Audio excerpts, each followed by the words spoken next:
Hola, Ampi, ¿cómo estás? Buen miércoles. ¿Qué haces, Juani? ¿Cómo va? Bien, bien, con un poco más de pilas que otras veces que hablamos, justamente porque no es lunes.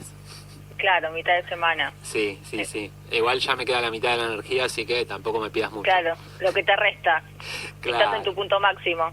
Sí, Ya a partir de ahora empieza a decaer. sí, exactamente. O no, mi punto Bueno, máximo siempre que me pregunte fue ayer. ¿el martes? No, ayer, siempre me pregunto, o sea, nunca es hoy. Esa era Nunca es la idea. hoy. Claro, sí, sí, sí, sí. Al revés de la canción de Spinetta. Al revés de la canción de Spinetta. Bueno, ¿de qué vamos a hablar hoy, Ampi?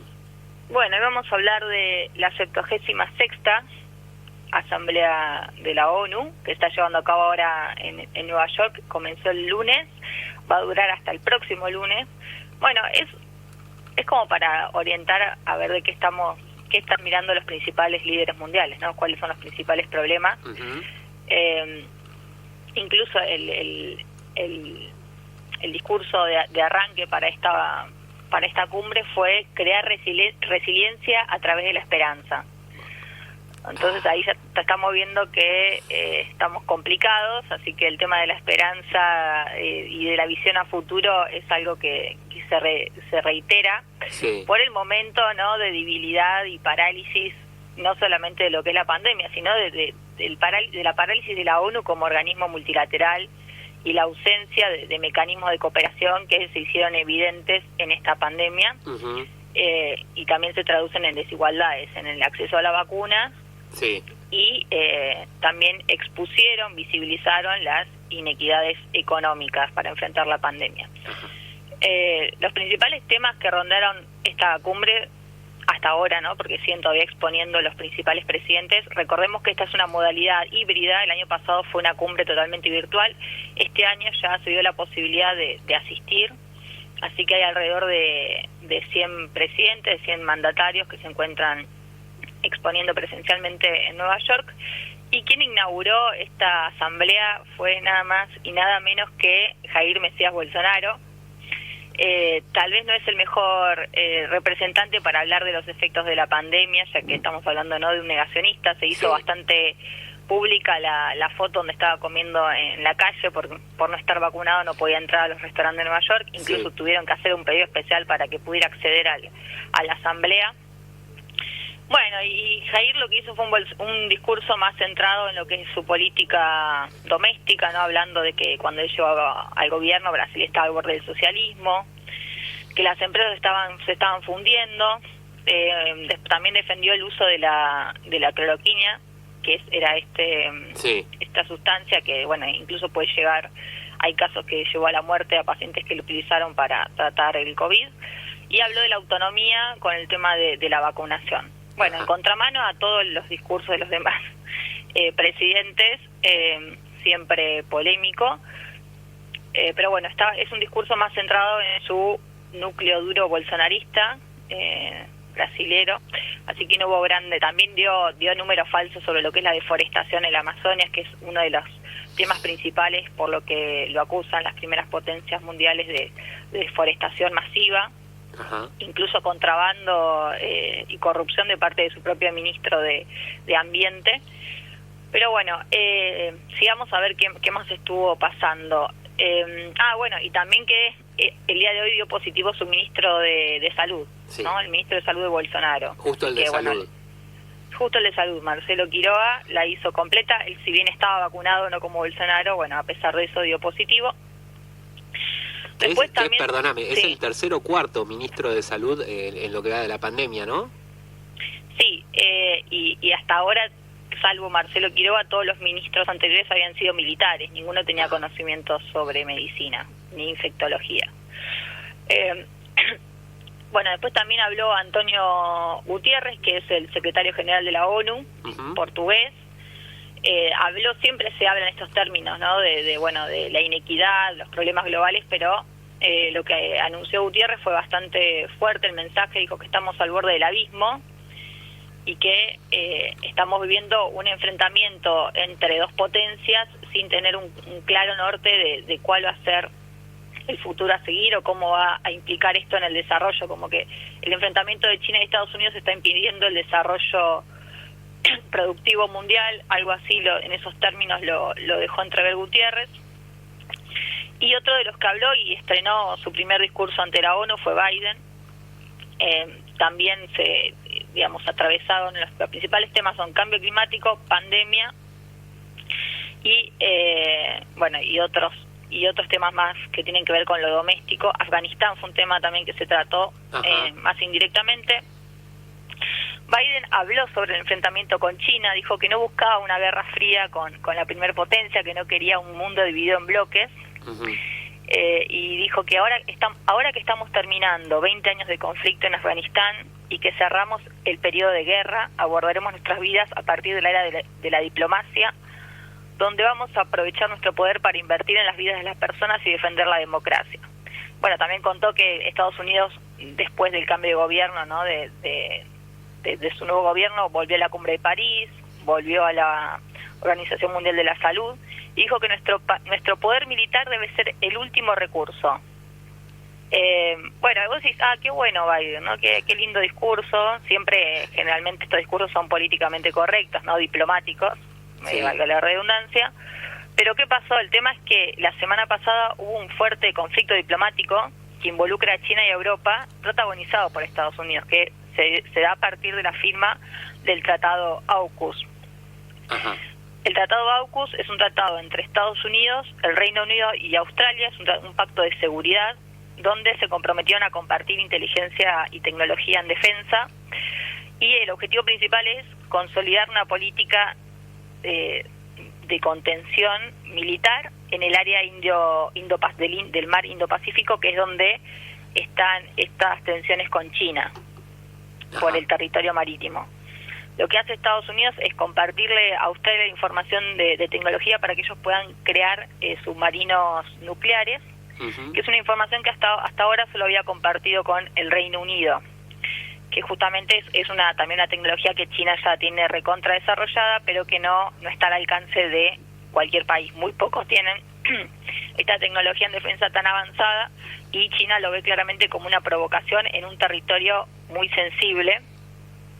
Y esto generó no solamente conflicto diplomático con China, que salió con los tapones en punta, sino también con Europa. ¿Por qué? Porque Estados Unidos cerró este pacto con el Reino Unido y Australia, dándole la espalda a sus aliados de la OTAN. Ni siquiera se los había comunicado, se enteraron ahí mismo a vivo, en el momento que anunciaron el pacto. Y además implica que Francia, que ya tenía un acuerdo comercial para la fabricación de estos submarinos, tienen que cancelar el contrato, y seguramente Australia va a tener que pagar mucho dinero a Francia por este pacto que se había firmado en el 2016, donde se había acordado fabricar submarinos franceses. Entonces tenemos por un lado una Unión Europea que está bastante debilitada por el Brexit, también por la salida anticipada poco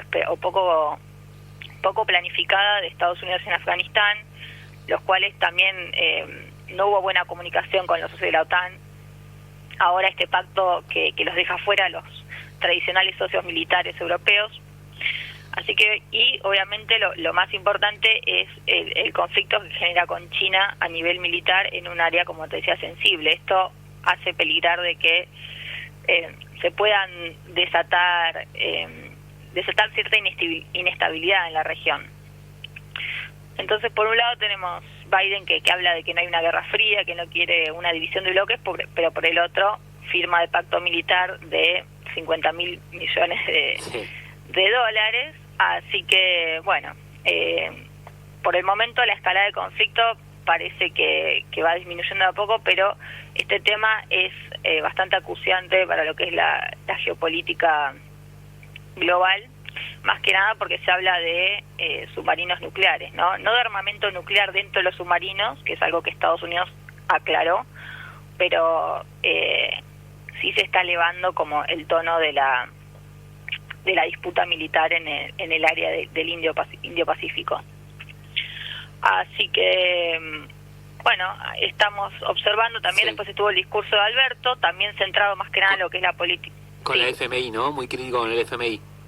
Sí, criticó la estructura, el sistema de la estructura financiera global, ¿no? Algún tema que también Cristina se encargaba de llevar a los organismos multilaterales, ¿no?, el tema de la deuda. Sí. Habló de que estábamos viviendo una triple pandemia: por un lado la inequidad económica, la pandemia sanitaria y la pandemia del cambio climático. Cambio climático. Pero después se centró más que nada en criticar la deuda, la gran deuda tomada y dada por el Fondo Monetario Internacional, y dijo que era un préstamo tóxico y que hay que tener responsabilidad de los organismos y que no se puede seguir bajo este mismo sistema financiero de crédito con el que, y comparó, ¿no? Dice, con ese crédito que nos dio Argentina, el FMI también le otorgó crédito a 85 países. Entonces, para comparar, ¿no?, las cifras, siempre nosotros lo decimos, pero siempre es bueno recalcarlo, ¿no?, la cantidad de dinero acordado por el FMI, que es totalmente desparejo con otros créditos otorgados al resto del mundo. Sí, en violación de su propia Carta Orgánica. Exacto. Y después, bueno, lo que han reiterado otros primeros mandatarios, el tema de la globalización de las injusticias, ¿no?, con el tema de la pandemia, y también habló de generar la patente como un bien público global para que se puedan fabricar más vacunas y que justamente el acceso sea para todos los países. África hasta ahora tiene, por ejemplo, el 2% de su población vacunada. Estados Unidos tiene un fuerte núcleo antivacuna, y por lo que se están venciendo las vacunas que tiene disponibles. Y también Biden anunció que va a repartir 500.000 millones de vacunas para entre este año y el que viene.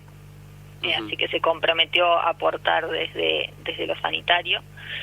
Y bueno, y siguen habiendo, por esta semana van a haber otros discursos de todos los presidentes y presidentas y los primeros mandatarios. Hay que seguirlos de cerca. Me parece que el mensaje global es, bueno, estamos haciendo las cosas mal porque la ONU como organismo está paralizado, se mostró ineficaz, no solo la ONU, sino todos los organismos multilaterales en momentos de crisis como el que vivimos estos últimos 2 años, muestran debilidad estructural, ¿no? Y el tema del conflicto entre Estados Unidos y China, que por momentos tiene altibajos, pero continúa bastante estable y creo que va a seguir así en los próximos años. Pero bueno, esperemos que este acuerdo AUKUS no desate un conflicto regional, ya que Biden se encargó de decir que él terminó con la guerra, que lleva más de 20 años. Bueno, esperemos que este nuevo pacto no incremente ya el enfrentamiento cotidiano que tiene China con Estados Unidos. Bien. Qué panorama complejo tenemos por delante.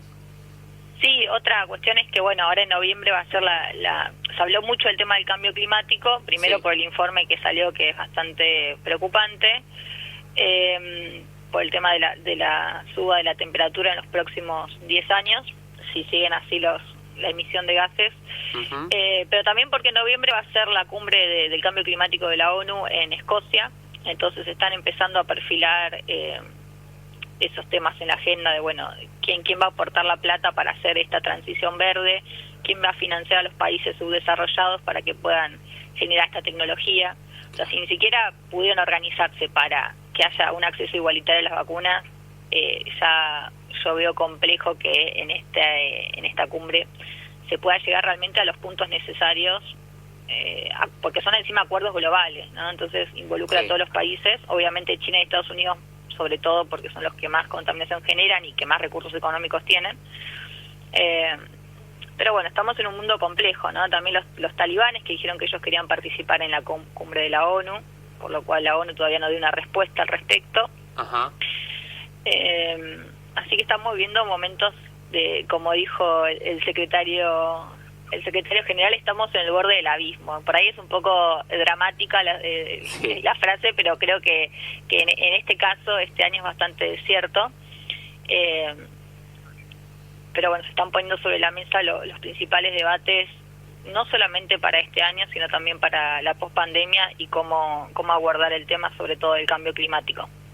Bien, sí, justo veía que pasado mañana hay una movilización que entiendo que es de carácter mundial, justamente para concientizar sobre la crisis climática, y me llamó especialmente la atención porque esta movilización se va a replicar acá en Argentina, y desde el oficialismo, específicamente desde la Cámpora, están llamando a movilizar.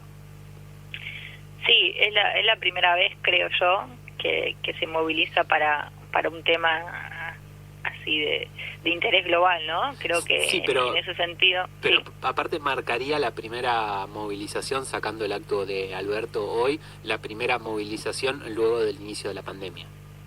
Además, sí. Sí, yo creo que también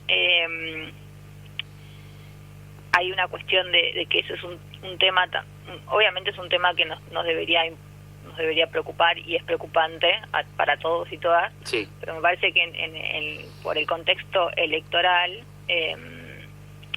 también es una cuestión que a las juventudes es bastante...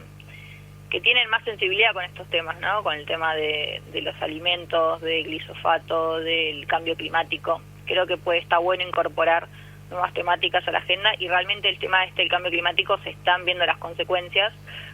Yo te confieso que hace unos años era como que un poco te generaban esas dudas de, bueno, había como posturas bastante disonantes respecto a la realidad del cambio climático, pero hoy por hoy yo creo que ya hay evidencia científica de sobra, sí, para decir que estamos, o sea, si no hacemos realmente cambios importantes de consenso y a nivel global, está en peligro, millones de personas por puede generar una crisis de hambruna, suba del mar, de los niveles del mar, falta de agua, sequía, y varias de esas consecuencias las estamos viviendo ahora, ¿no? En Europa hay incendios y unas temperaturas históricas que no había creo que nunca hubo, se tiene registros hace 200 años.